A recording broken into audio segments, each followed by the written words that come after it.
Okay, let's unpack this. Have you ever found yourself in a conversation, maybe about politics or something deeply personal, where it just feels like you're speaking a different language, even with someone you respect? Oh, You absolutely. both have your facts, right? But you just cannot see eye to eye on what's actually right. Yeah. Well, today we're doing a deep dive into some really profound insights from social psychologist Jonathan Haidt, specifically his big work, The Righteous Mind, Intuition, Morality, and Social Division. It's quite the book. It is. And our mission, really, for you today is to pull out the key nuggets from this, give you a kind of shortcut to understanding the surprising roots of our moral judgments, and, why we often struggle so much to connect across different viewpoints, especially now in our polarized world. It's such a fundamental challenge, isn't it? Yeah. And what makes Haidt's work so compelling is how he really dismantles our assumptions about how we even form our beliefs. Right. This isn't just about, what people believe. It's digging into why they believe it. Yeah. And that's crucial for any real path towards bridging those divides. It sounds like he's flipping our common sense on its head, like right from the get-go. We tend to think we're these rational beings, don't we? Making decisions based on careful logic, especially the big moral questions. But Haidt suggests, well, it's pretty much the opposite for morality. What's the core idea he's challenging there? Well, precisely that. He argues that when it comes down to morality, our intuition comes first, like Yeah. way first, and our reasoning, that comes second. Okay. So we have this immediate gut feeling, a moral judgment that just feels right or wrong. And then our rational mind kicks in, but mainly to justify that initial feeling. So it's justification after the fact. Yeah, think of it like this.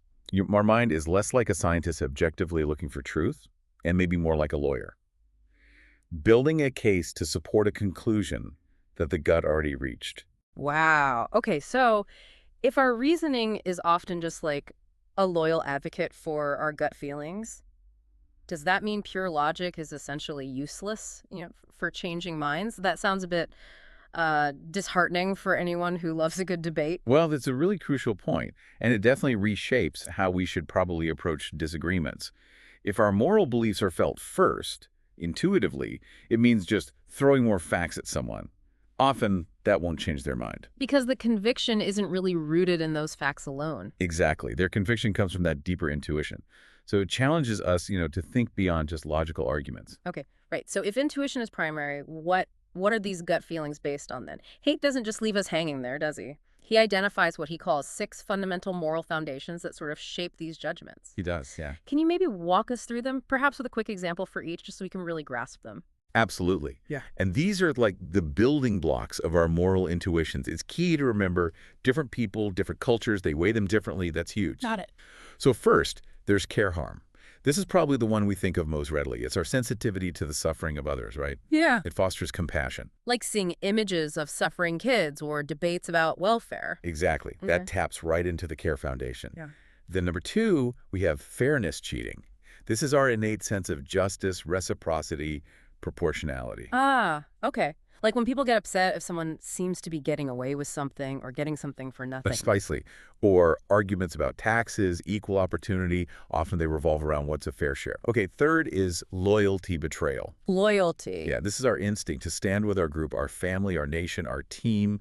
It's why team sports feel so tribal, maybe, or why people defend their country so fiercely even when it's criticized. It's about sticking with your tribe. And that really highlights that tribal aspect, doesn't it? That sense of us versus them. It can feel so incredibly powerful. Okay, what are the other 3? Right, so after loyalty, we have authority subversion. This is about our respect for tradition, for hierarchy, legitimate leadership. So respecting elders or established institutions. And why challenging authority figures can be so divisive for some people, it triggers this foundation. Then there's sanctity degradation. Sanctity. That sounds almost religious. It often connects to religious or cultural norms, yeah. But it's broader. It involves our feelings of purity and disgust. Think about food taboos, maybe, or how people react strongly to things they see as unnatural or defiling. It can trigger this deep, almost physical revulsion. Yep. And the last one. And finally, number 6, liberty oppression. This is our aversion to being dominated, our desire for freedom. The impulse to resist bullies. Fight for your own autonomy. Exactly. It's a really strong driver in movements for individual rights and pushing back against control. Wow. Those six seem to underpin so much, like both conflict and cooperation.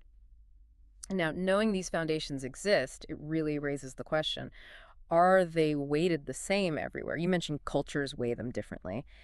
And Haidt has this fascinating idea about weird morality. Yes, weird. What does that stand for? And why is it so important for us to understand our own moral lens through this? Right. So WEIRD is an acronym. It stands for Western Educated, Industrialized, Rich, and Democratic Societies. Okay, that's a lot of us listening, probably. Quite possibly. And the vital insight Haidt gives us here is that people from these weird societies, and he notes particularly Western liberals within them, tend to disproportionately emphasize individual rights and autonomy.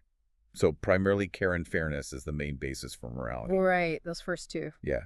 But if we connect this to the bigger picture, Haidt points out that, around the world, historically and currently, morality is often much more communal, more group-focused. So placing more weight on things like loyalty, authority, sanctity. Exactly. Those foundations often played a much bigger role elsewhere.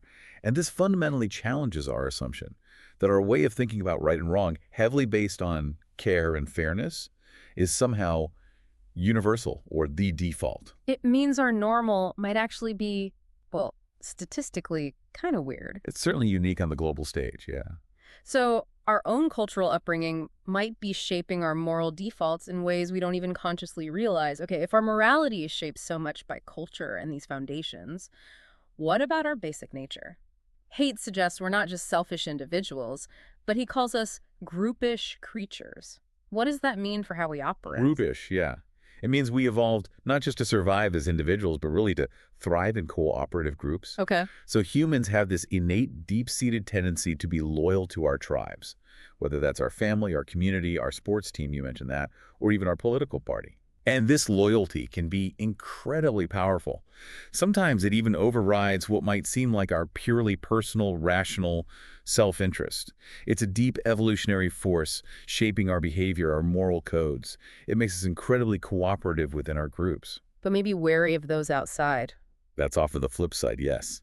That in-group loyalty can fuel out-group suspicion. It's like we're wired for teams almost, even if it means sacrificing a bit of ourselves for the collective good. Wow, okay, all this, it sounds a bit like a recipe for constant entrenched conflict, doesn't it? It can feel that way sometimes. But Haidt offers a path forward, right? He doesn't just leave us there. If our disagreements are rooted so deeply in intuition and these different moral foundations, is there any hope? Or are we just sort of doomed to talk past each other forever? Well, that's the natural next question, isn't it? How do we move forward? And yes, Haidt does offer hope. He argues that the more we understand the moral foundations of others, especially those we disagree with strongly, the more empathy we can build. Empathy through understanding their why. Exactly. Understanding their moral why. It challenges us to step outside our own moral bubble and genuinely try to comprehend the values driving someone else's perspective. Yeah. Even if we don't share those values or we strongly disagree with their conclusions. It's about seeing their operating system, maybe, not just the output. That's a great way to put it, seeing the underlying code, the moral matrix they're working from. Okay, so if we take all these pieces of the righteous mind, all these insights, and we kind of distill them down to their essence for navigating today's often very polarized world, Haidt seems to be leaving us with a pretty critical idea. It's not just about arguing harder or having more facts or trying to win the debate. Exactly right. The central message, I think, that really emerges from his work is that to bridge divides, we need to stop relying only on logic. Logic has its place, of course, but we need to start listening to people's moral intuitions. Listening for the foundations underneath the arguments. Yes. Truly try to understand their underlying values, those moral foundations they prioritize, and make a real effort to look beyond the easy, simplistic us versus them narrative. This isn't really about agreeing in the end. No. Not necessarily. It's about achieving a much deeper, more profound understanding of where another person is genuinely coming from, even if their moral compass points in a very different direction than yours. You've just taken a deep dive with us into Jonathan Haidt's The Righteous Mind. And hopefully you've gained some real clarity on why people can disagree so strongly, so fundamentally on crucial issues, and why those disagreements often feel so intractable.